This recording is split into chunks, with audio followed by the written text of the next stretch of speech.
So let me ask you, I think what is probably kind of a controversial question. Yeah. And don't be offended. How long have you been in the business? 23 years and 7 months. Okay, so do you think, Not that I'm counting.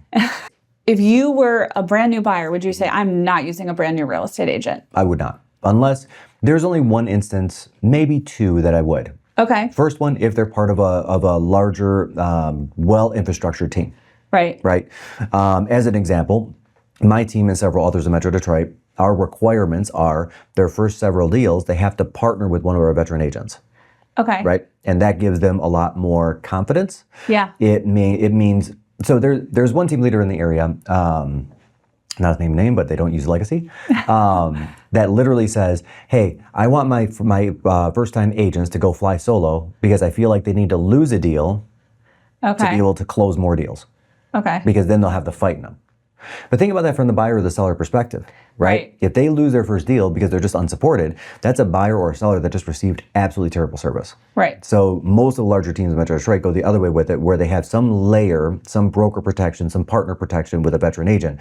So if somebody said, hey, look, I'm part of ABC team, I would have a lot more confidence in that new agent. Right. So if they're at ABC brokerage, and especially a broker's name you've never heard of before, then there's probably no support. Right. So there's no resource for that person to go to and ask great questions, and especially not over the weekend, which is one of the problems in real estate is a lot of brokers take Friday at 5 p.m. off and they restart again Monday at 8 a.m. Yeah. But a lot of real estate happens over the weekend. So if you're using a new agent that doesn't have a lot of experience, let's call it less than 20 transactions, and they've got a question this Saturday afternoon, it's going to wait till Monday.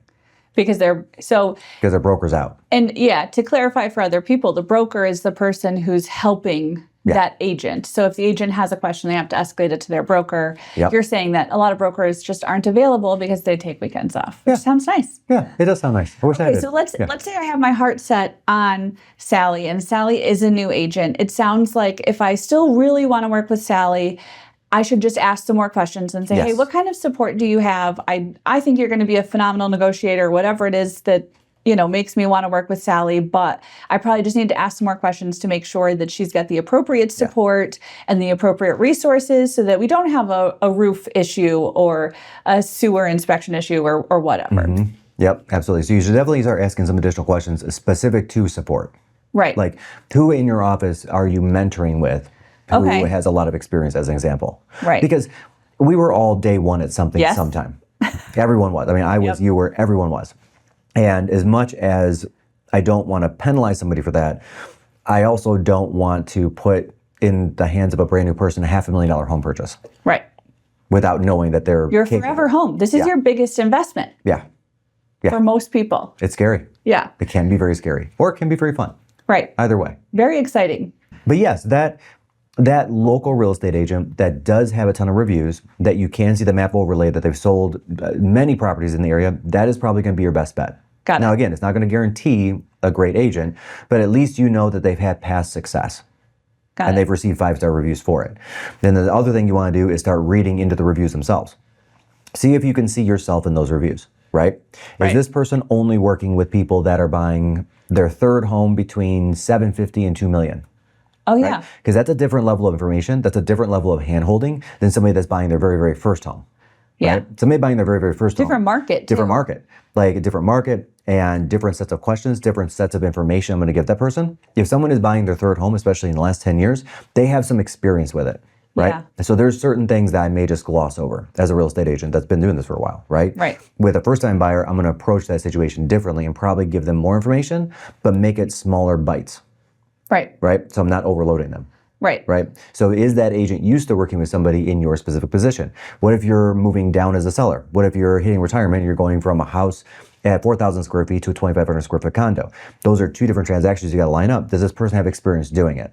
Right. The reviews themselves will tell you what they have experience with and where they have that experience doing it. Right.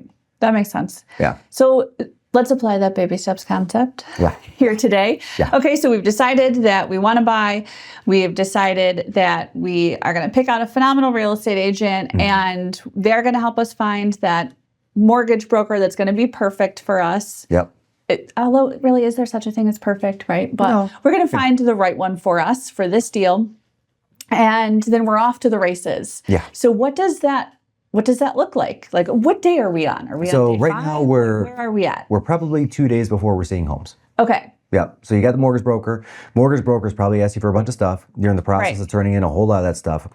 And the reason why that's important is because I want to make sure as your agent that you have an underwritten approval, an actual pre-approval before we go see homes. Got it.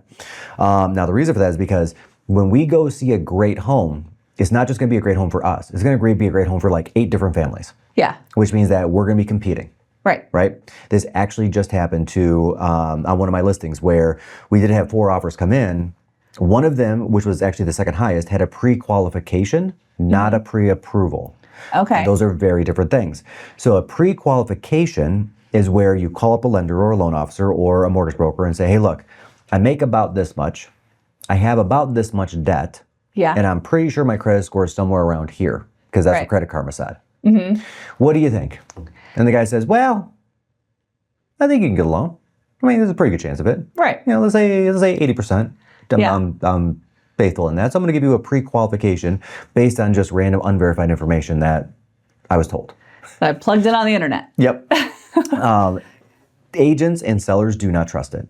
Right. Honestly. And sellers don't trust it because the agents don't trust it. Because I know when it says pre-qualification on the top, nobody's actually looked at and verified that person's income, assets, any of it, debt, any of it.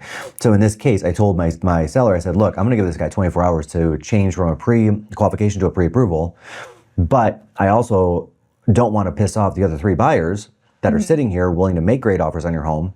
So I think the right thing to do is give them 24 hours, but after that, we got to move on and take an offer. Yeah. So I did try to give that agent a little bit of leeway, but 24 hours later, they weren't able to get a pre-approval done and in my hand, so we did end up taking the other high offer. Right. See, that's where experience and that buyer comes in. lost the property. Because they didn't have the right offer, or they didn't have the right approval. Yep.